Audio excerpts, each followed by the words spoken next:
we'll get started with one of my favorites, and that is food. The truth is that we all have to eat.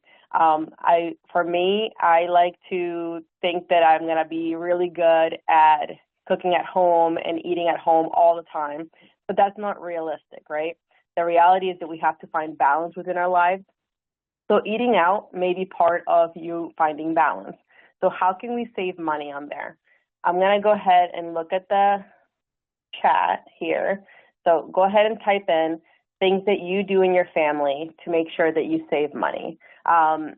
Even though I actually had people share things that they thought, oh, well, we've been doing that forever. Everybody must do that too. You never know. There's a lot of things that you do in your home that could teach somebody else just because they've never thought about it before.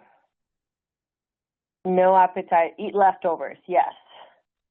I actually, like eating leftovers, I now prioritize recipes that are really good as leftovers because not all recipes are good as leftovers, but now the ones that are like top of my list when I'm cooking.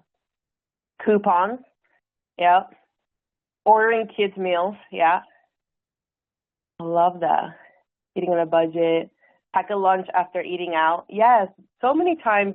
Like this is something that I saw on, I think it was one of those like Netflix documentaries, but it talked about how the sizing of the meals that you get when you're eating out is so much bigger than an actual portion that you should be eating.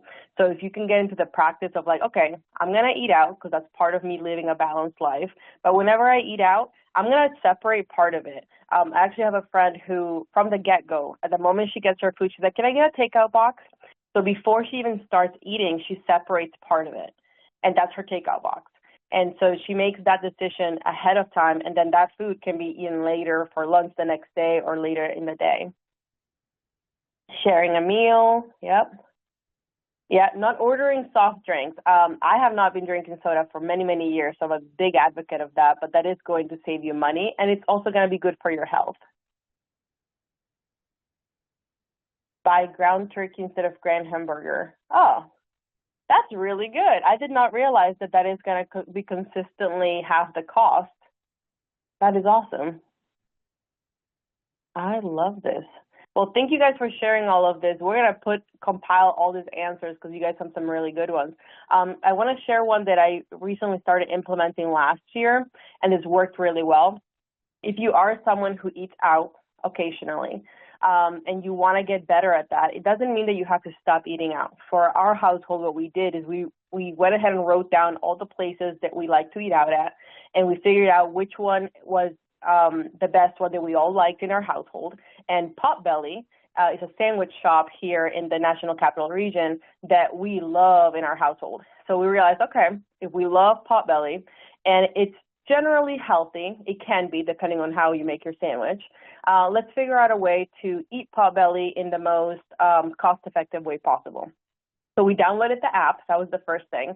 And a lot of the restaurants out there now have an app that allows you to earn points and earn free food. So highly recommend doing that for your favorite restaurant. And then we learned that Costco, which we have a membership at Costco, actually sells Potbelly gift cards. And they sell them, you get $100 worth of Potbelly gift cards for $75. So now we combine our gift cards with our app. And we feel really good whenever we do go out to eat at Potbelly because we know that we have all these strategies in place to make sure that we're earning money and saving money whenever we spend our money there.